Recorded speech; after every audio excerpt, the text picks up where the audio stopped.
नमस्कार, मैं वासिमा परवीन और आप सब जैसा कि जानते हैं कि पश्चिम बंगाल का चुनाव का रिजल्ट आ चुका है। नतीजा आ चुका है सबके सामने कि ममता बनर्जी जो कहा करती थी कि खेला हो बे, और उन्होंने असल मायने में खेला दिखा दिया है भाजपा के सरकार को।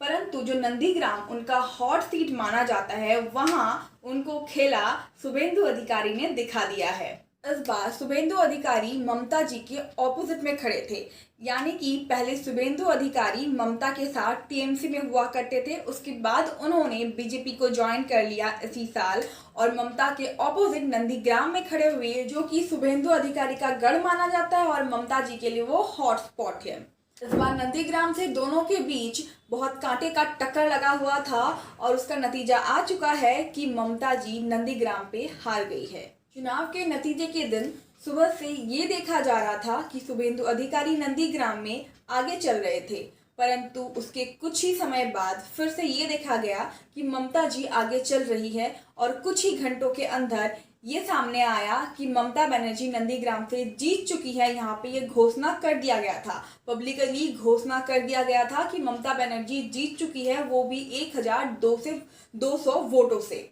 परंतु उसके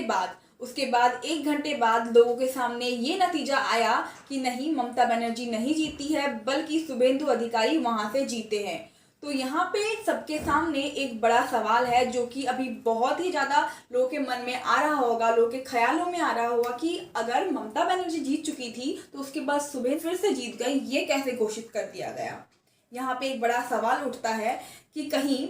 घोटालापंती तो नहीं हुआ है। जी हाँ दोस्तों, ममता बनर्जी ने यही कहा है, उन्होंने ये पब्लिकली लोगों के सामने कहा है कि घोटाला हुआ है और वो इस बात को लेकर कोर्ट तक जाएंगी और इस चीज को दर्शकों के सामने लाएंगी।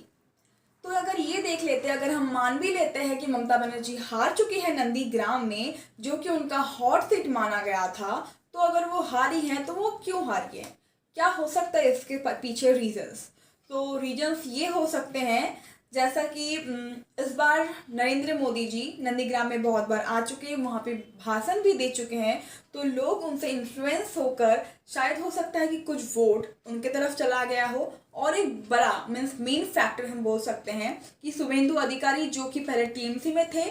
ममता जी का राइट हैंड बोल सकते हैं हम, तो वो अभी ममता जी से बिछड़ गए हैं, टीएमसी से दूर चले जाकर बीजेपी के साथ ज्वाइन दे दिए हैं। तो वहाँ पे उनके जो फॉलोअर्स थे, मतलब जो शुभेंदु अधिकारी के फॉलोअर्स थे, वो उनके साथ चले गए हैं, मीन्स वो बीजेपी में चले गए हैं। तो इसका मतलब जो लोग पहले टीएमसी को वोट देते थे और जो पहले शुभेंदु अधिकारी के थे,